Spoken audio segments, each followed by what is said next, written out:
Hi everyone, this is Taylor back on an episode of Happy Cool.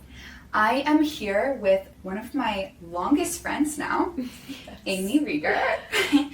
She is the epitome of truly living in her authentic self.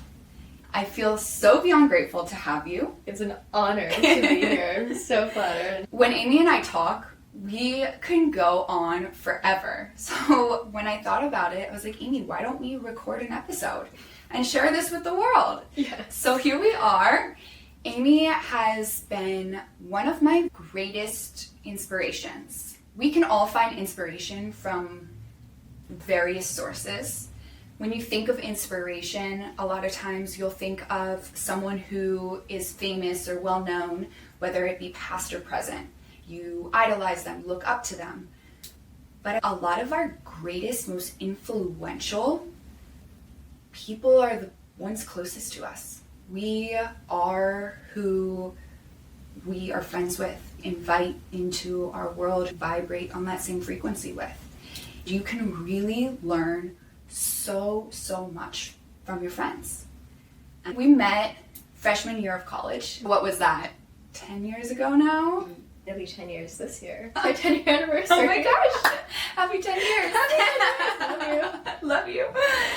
We first met when we were rushing for a sorority, which is so unlike both of us. I talk about exploring your boundaries. Pushing yourself to your boundaries because you never know what will come out of it. Although the sorority life was not for either of us, I lasted a little bit longer than you. I think I lasted one day. You lasted one day. But what came out of that was our amazing friendship, our lifelong friendship. Yeah. After that time, we really hadn't lived in the same place at the same time. No. But we've been able to maintain this amazing friendship. Growing in the same direction. The relationships where you can grow with each other is so powerful. I totally agree. We We have been able to be that foundation for each other miles and miles apart. Speaks volumes. We both went to Boulder, Colorado for college. She did not want to go to college, but her father wanted her to. Coming from a very academic family, grandfather being a physics professor, mom having a master's degree, brothers having PhDs. My father was like, go to CU, it's a great school. It made sense until it really didn't. I think a lot about the essence of time and how time moves, how what you're doing, who you're talking to, how you're spending your time can really change the quality and the essence of your time. I was like, I cannot stand doing this. Maybe in that way, I've always been a little impatient. I hate wasting my time. I hate it. Is it impatient, or is it at a younger age than most realized and had a bit more understanding and knowing of how you wanted to spend your time?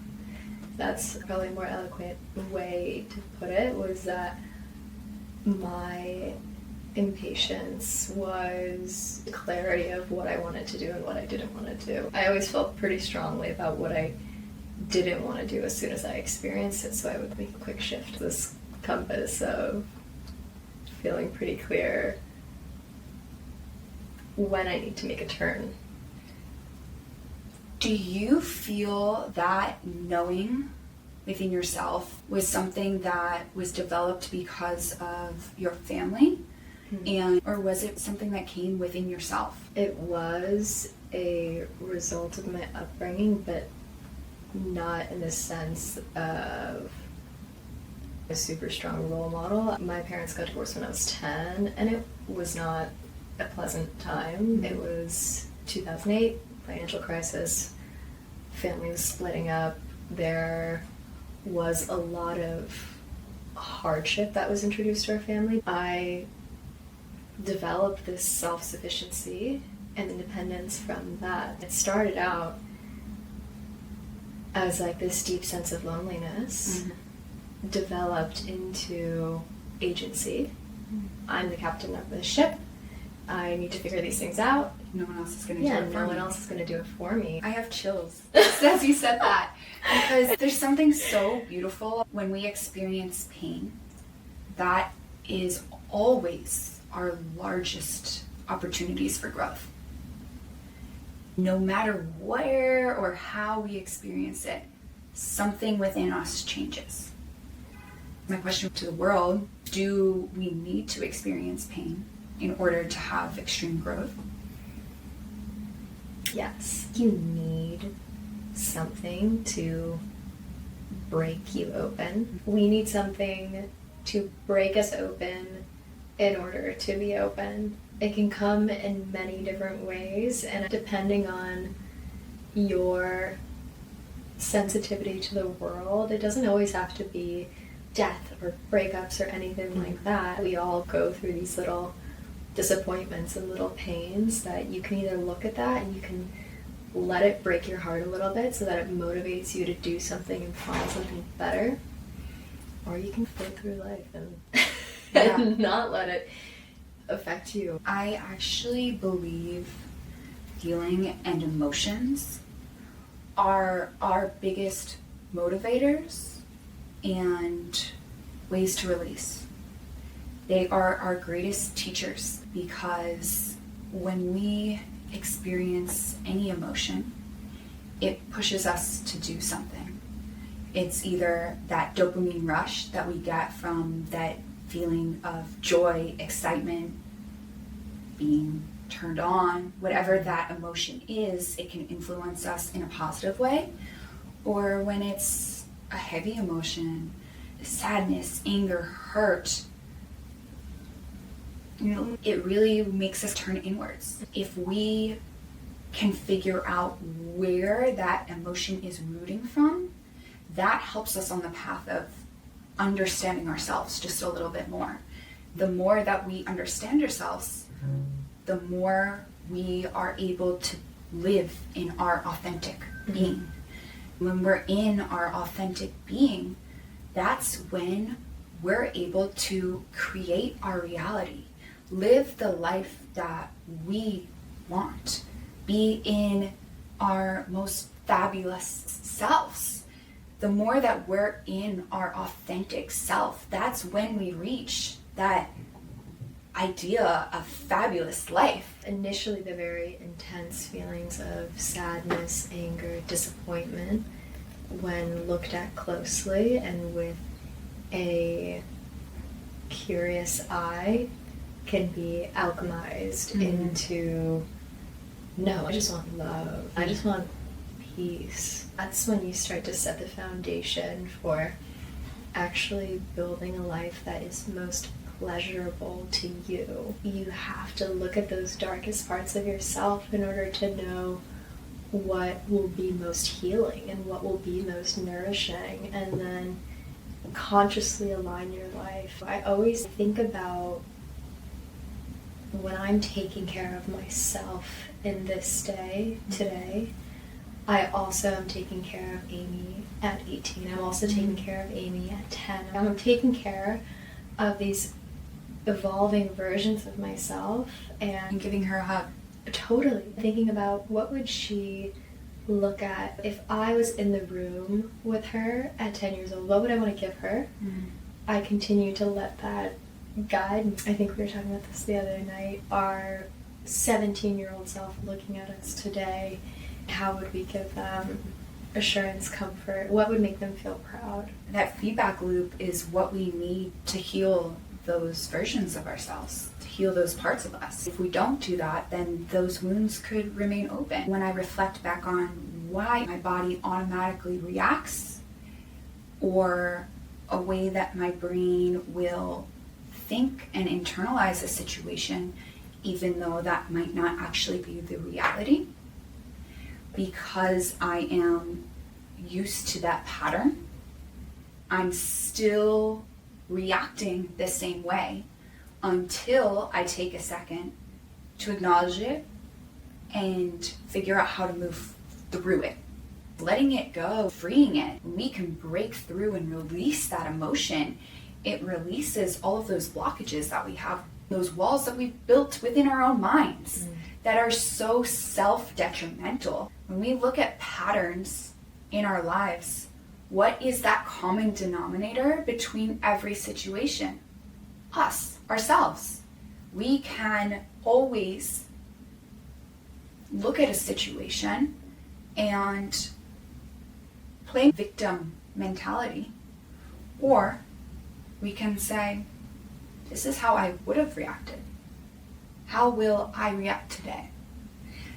Yeah. What you're saying is profound, and it is so true. I completely agree. I also have a lot of empathy for separating the emotional response to the sensation is so hard. In Vipassana meditation, the teaching is that everything we experience is an emotional attachment to a sensation, whether it be pleasure or repulsion. We're getting attached to these sensations, to these physical sensations.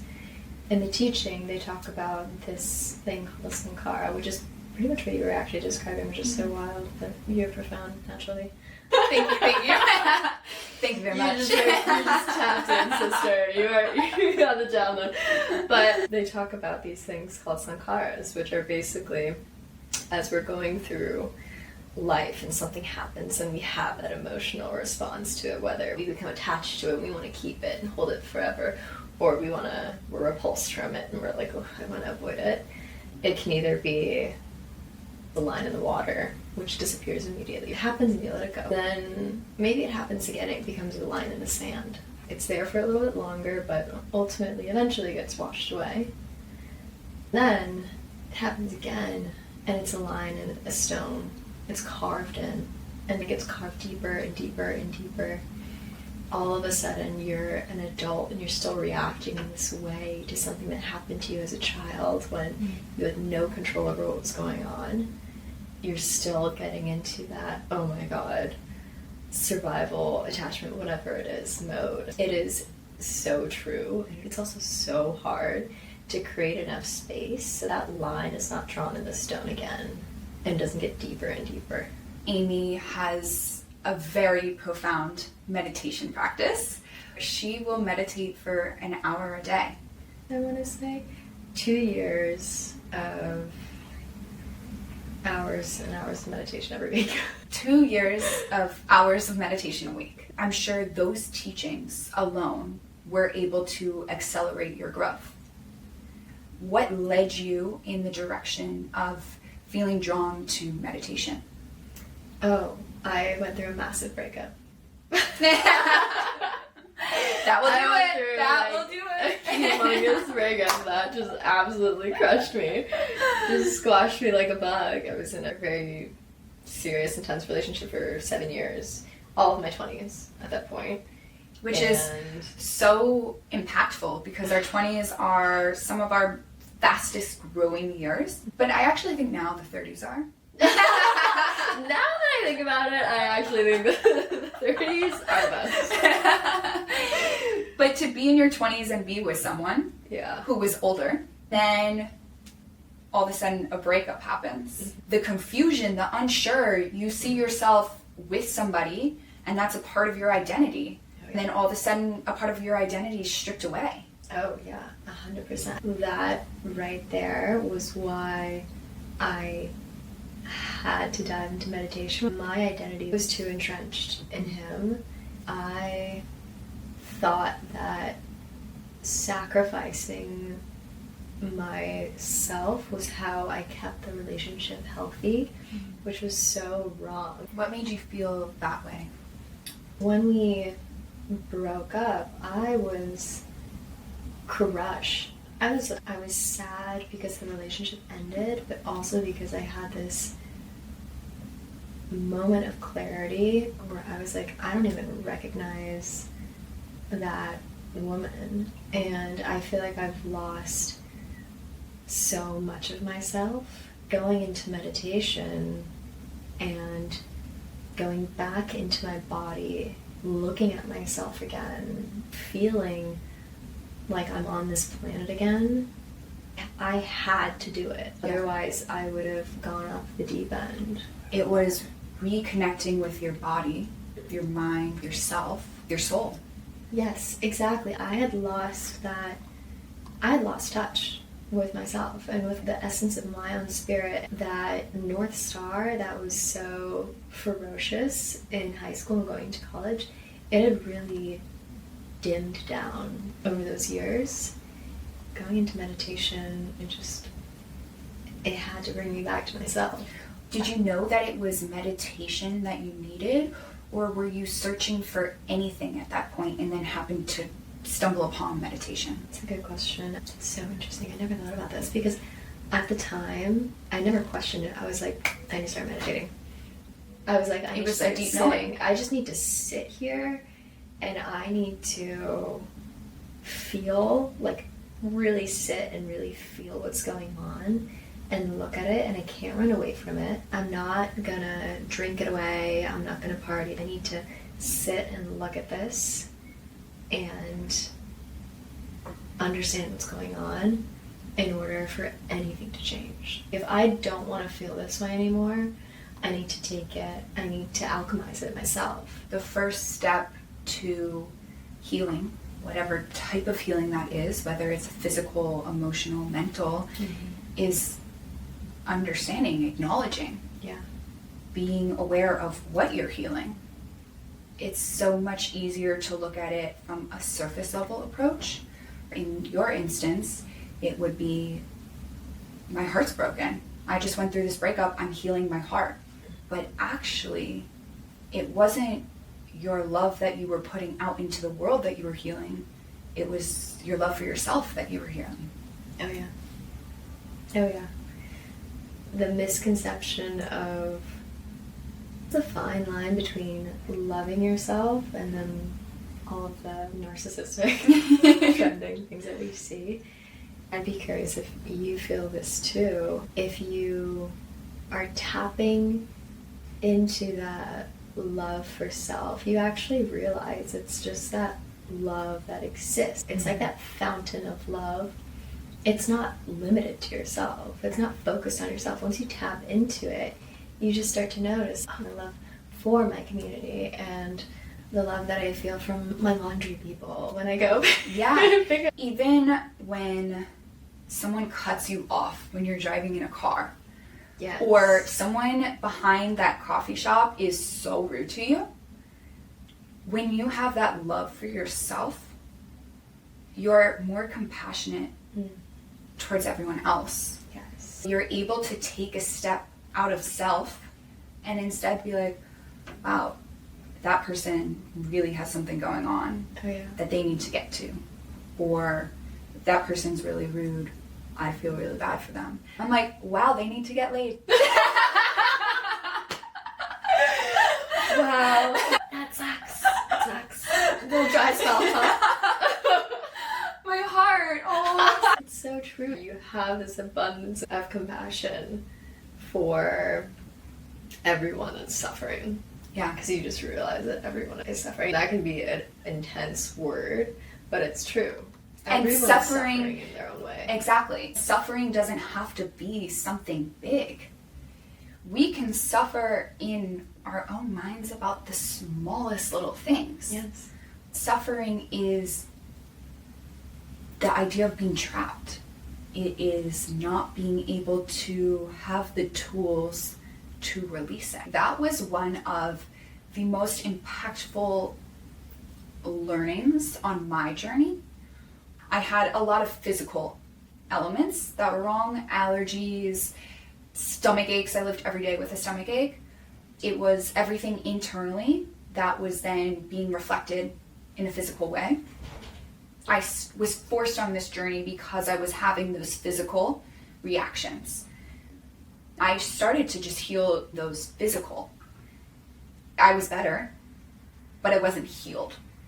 I wasn't truly able to start to feel like I was healing until I started to work on those internal hidden things that were causing the physical reaction to come out. Like you said, sit with myself. Understand, why am I feeling this way? Why am I acting this way? Who am I? How do I want to treat others? How do I want to treat myself? How do I want to show up every day? How do I want to live this life? I always knew how I wanted to live it, but it was so hard for me to figure out the steps to get there. That process, to learn to appreciate the process. Because I naturally, someone like, I want to see that immediate result. And if I don't see it immediately, I get frustrated. I'll be working towards the steps and then I just have this breakdown. And I'm like, oh my God, why isn't it happening now? It's been a lot of work that I've had to do. I've really been able to try to enjoy the process, all the steps to get there, figuring out, okay, I can solve this now. What is my next step? I can solve that. What is the step after that? That's really when I was able to open my heart, heal myself, create the life that I want to live. Yeah. What do you feel like when you talk about that moment of stepping into true healing? What did you initially start doing? I moved to Puerto Rico. I met somebody. I fell in love. Everything changed for you. Literally everything. Everything. My entire life changed. Getting into partnership, moving to an island, changing jobs, everything. Everything. Talk about that identity crisis that you had when you ended your relationship. That was my identity crisis. But I didn't see it as a crisis, the amount of joy that was coming into my life. It wasn't a negative that forced that change, actually. It was a positive. Now that I'm saying this out loud, I'm going back on what we were originally saying. We don't have to experience a significant pain to have immense growth, but a significant emotion to have immense growth. A significant change. A significant change. Something has to be shed. Yeah. In order for something else to come in. Yeah. I was shedding a lot of parts of me that I wasn't proud of. I didn't want to hold on to any longer. You said that a lot of joy was coming in. What else were you feeling? It's a really good question. I haven't thought about it. It was a knowing. It was knowing myself. For the first time in my life, I was the me that I should be. I had love for me. It was that same me? Yeah. But I had that love for myself. Assurance and confidence within myself that this was the path that I was meant to be taking. I was on the journey that I had dreamed that I wanted, without specifically being exact about what I wanted. The ways that I would move through life, I was experiencing those. As far as being really specific about how it happened, I had no idea. I was just going with it. Yeah. It's so interesting because we've always been physically far away, but so close for so many years because our path has seemed to unfold in a similar way. I honestly think when we initially met at college, we both knew what we wanted. We were super ambitious. We had big dreams. We'd always talk about the things that we dreamed about. Yeah. But I hadn't tapped into that self-love. I was running away from a lot of negative feelings. My ambition was largely fueled by repulsion. I cannot feel that. I don't want to feel that. These are the things that I want. I wasn't fueled by repulsion. I was fueled by expectation. I think it contributes to coming from parents who always pushed, which was really powerful because although at that time I wasn't able to understand that it was coming from myself, it was. I just wasn't self-aware to understand that. That drive and ambition, when you wake up and that's what you think of, when you go to bed and that's what you think of, no one else can push that on you. No one else can force you to work hard. That comes from within. Yeah. Societal pressure is so real. How do people break out of that? That we have unique paths, but especially in this day and age where just more and more content is coming at you from every angle, how do you actually break out of that loop of societal pressure? Change. By changing my routine and my everyday life, it allowed me to get comfortable with the uncomfortable. Puerto Rico is part of the United States, but feels very, very, very different. I don't think it has anything to do with the place. Puerto Rico is a part of the Bermuda Triangle, so I think there is some power there in the place alone. And there's something. But I don't think that it's a place that you have to visit. I think it's a feeling that you need to create within yourself. I had to experience the change, but I love change, and that's me. Change makes me feel comfortable because it allows me that moment to come back to myself and ask myself, what do I want? So to answer your question, I think it's whatever works for you to come back to yourself and ask yourself that question, what do I want? Who am I? For me, it was change. For you, it was meditation. My best advice is to say no. You have to take that time to get to know yourself. Take even 15 minutes a day at first to be with yourself. Truly ask yourself the questions. What would you say?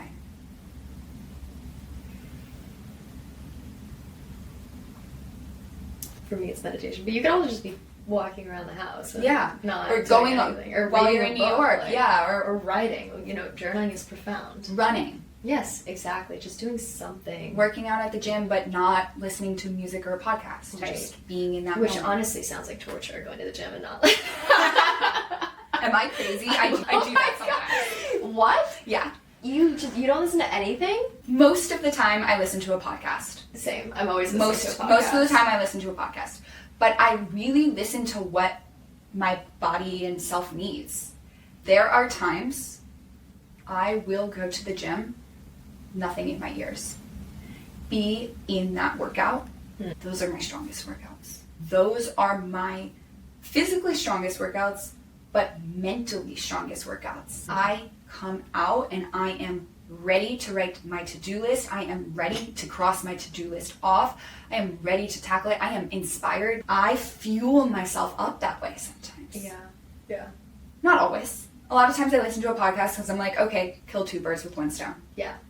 But there's times where I'm like, no, I can't have external information coming to me right now. This is my time to release what's in me. Totally. I respect the hell out of that. It's truly just about how do you stop the external receiving information. Yeah. Let it bubble up from within, or let it come to you, whatever you believe, but give yourself time for something to come through. Yeah. And have that dialogue with yourself. We both love working out. That's one of my favorite parts, is that you're in dialogue with yourself. Okay, one more. Come on, let's do it. One more. Push it. Working out is all mental. Oh my god, yes. 100%. One of my greatest lessons in life was during COVID times where everything was shut down. I woke up one morning and I was like, I'm going to start running. I've always been very athletic, but I was never a runner. I said, okay, I'm going to start running. I'll start with 3 miles every day. 3 miles is a good amount of running, but anyone can run 3 miles, realistically.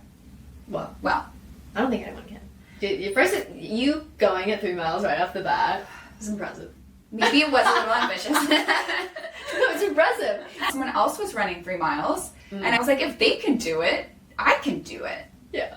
That's where I got the 3 miles from. Yeah. But 3 miles so quickly turned into 4, 5, 6, 7, 8, 13. I never ran 24 at one time, but I would run 47 miles a week. I remember that. You were running like Crazy. Like, it was like, what? I was like Taylor's a runner now. But it's all mental. It is so mental. And yes, I was athletic. I came in at a certain level, but I did not come in at the level of being able to run that much. Our bodies can do what our minds say. It's the same thing as when you're in Pilates and you're planking and your body is shaking and you have 10 more seconds. Those 10 seconds for me are always the hardest. I'm like, oh my God, 10, 9, and you're counting down. When you are able to stay and do it and push through, those little small moments that we have build up our minds, and it accumulates over time to something so much larger. So now when I think about anything that I want to do in life, I'm like, if I physically was able to get my body to do something that absurdly crazy, I can get myself to do anything. Oh yeah. When you do that, you are proving to yourself over and over and over again that you can do hard things. You can last 10 seconds longer. I'm always like, you can do anything for 5 minutes. You can do anything. Even what you were talking about before, being able to recognize and take action on next steps, you're proving to yourself that you can do it. Right. You think about, oh, I'm going to start a business, and then it can feel so daunting, and then all of a sudden you're paralyzed and can't do anything. When you add up all those little steps, okay, let's register the LLC, get a domain, you're proving to yourself over and over and over again that you can do hard things. I found that starting is the biggest barrier, especially business-wise. It's funny because physically working out was a really easy start. I literally woke up one day and I was like, I'm gonna do it, and I did it. But starting my own podcast, my own business, that is where I have had the most amount of self-resistance out of anything I've ever done in my life. Putting myself out there. I never thought of myself as someone who cared what others thought. But because of how much resistance I had, it took 2 years to get to this realization. I cared what others thought. It wasn't until I got to a point of truly loving myself, I was able to let go of those subconscious thoughts of caring what others thought. The process of starting your own business is so revealing. So revealing. I'm creating this thing that I care deeply about, putting it out there. Maybe some people know about it, maybe some don't. I've been having similar feelings of working on developing this supplement over the last year. Now at a point of bringing it out in the daylight, and bringing it into visibility and bringing myself into visibility. I felt so much resistance towards that. For everyone who doesn't know, you have been creating Blue Lotus. Yes, it is. Special little so special. From my perspective, when you told me about it, it felt like you had no resistance. And you were just like, this is what I want to do. I'm going to figure out how to do it. Yeah. But it sounds like that wasn't really the case. No. Not at all, sister. The easy part for me was checking the boxes and doing these things in private, working on the formulation and doing all this research, building the website, and all these things have felt like I can flow into that. But really that moment of setting up an Instagram account and debating, when am I going to release this website to the public? I have been feeling so much fear of just being seen. I think to your point, it is that fear of judgment. Fear of judgment. It's almost like the next natural step in this self-improvement journey. You're like, okay, I go inwards and I know myself and I love myself and I can sit in that. And then to be stepping into visibility, that's like the next hurdle where you're like, oh my god, I totally this agree. is the ultimate test. Yes. It's one thing to be sure of yourself and feel that love and that care and give yourself everything it needs, but then to go in front of others and do it, not care how they react. Especially nowadays, everyone has something to say. no one actually cares about you or thinks about what you're doing as much as you are. But because of those small little interactions, it makes us feel like it's such a big deal, but it's actually not. It's not, and it's so hard. It's just a practice ultimately of that test of when you're putting stuff out there and people want to chatter away from the safety behind their own screens, what is the compassion that you can give them? It takes an abundance of forgiveness, an abundance of patience, ultimately trusting yourself that what you're putting out there, what you're providing, which it's inevitable for anyone who is aligned with what they're doing and doing it for the right reasons, that it will result in a positive outcome. You are doing this for the right reasons and you're doing this from a noble place. Maybe there's going to be some chatter, but at the end of the day, you're making a positive impact and you want to do this for good. Exactly. It's the intention behind it. When there is that intention, it takes it miles. Yeah. I was talking to my partner Brian a couple of months ago, and he was like, everything changed for me when I started doing things for the right reasons. It was like I was doing all this stuff and it was just for the wrong reasons, and I finally aligned myself with the positive outcome, what's the best that can happen, then everything starts aligning. For me, it wasn't that my intention was the wrong reason. It was just the lack of knowing why. Staying true to that path. You have to ask yourself why, and you have to let the true answer come through. Yeah.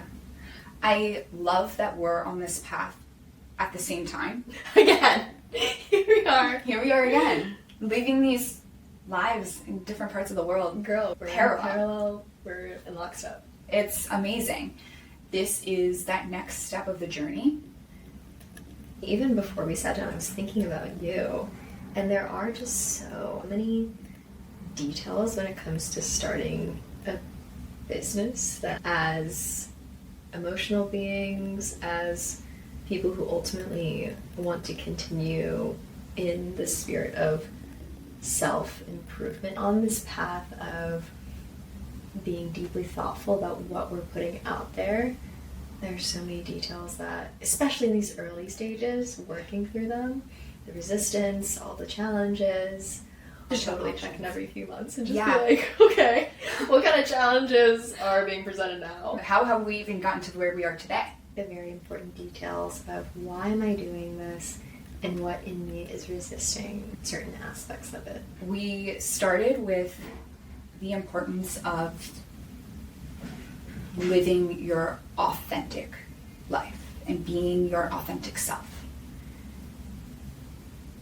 That is such a journey that's continuously evolving. If I were to recap our conversation, it really beautifully took us on the journey of how we got to where we are today. The first step on that path is acknowledgement of seeing yourself, understanding yourself, being able to open yourself up and love yourself, then being able to love yourself so much that you're able to feel confident and sure of sharing that with others. Then being able to take ideas and actually create and turn that into a reality. When we think about how do we live our most fabulous, luxurious lives, it all starts from within, being able to really create it. And physically, we're then able to see that result. Yeah, absolutely. You summarized it perfectly. Especially with all of the narrative around manifestation nowadays, those initial steps are often overlooked. I hear people talk about shadow work, whatever, you have to look within. But to be super clear on what you truly want, what is best for you, what feels most pleasurable for you, you have to go to those dark places. Then you can start to take the steps to creating something that feels aligned with who you want to be. Yeah.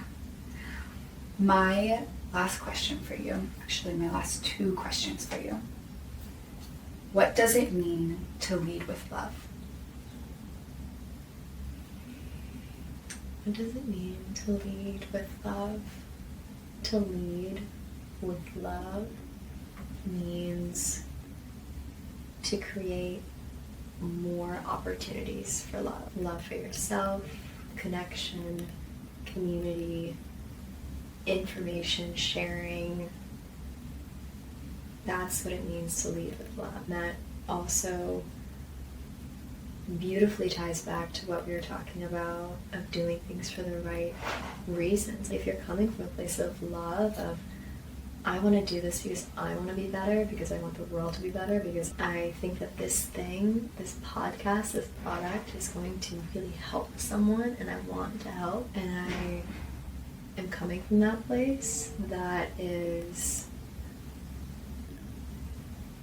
until you start to actually become a leader, because you're stepping into that position of authority of saying, no, I'm doing things to further progress love and to further progress joy in this world. I love that. I love that. My last question to you. What does it mean to live your most fabulous, luxurious life? I have gotten very clear on the feelings I want to cultivate are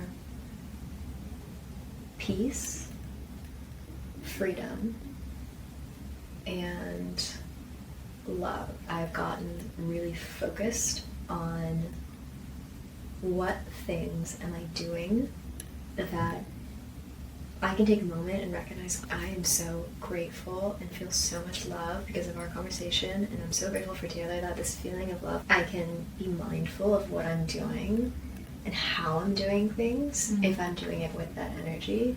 When I'm mindful of that and I can take note of, oh, okay, these are the things that are promoting freedom in my life, that are giving me peace. I'm feeling this overflow of love when I have time to go to dinner, when I can see my friends, when I can travel to see them.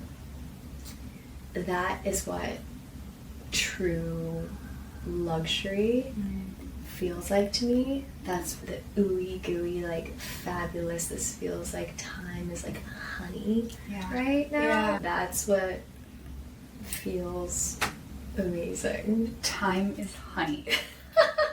I want to forever live as time is honey. I love that. Like, that's I love that. Oh my god, there's just like that's texture. So good. You're just like, it's sweet, and it's shiny, it's golden, it's wonderful, it's natural, it's beautiful. You're beautiful. You're beautiful. I love you. I love you so much. I love you so much. Oh my god. Thank you. Thank you for this conversation. Every time I talk to you, I learn so much. So much.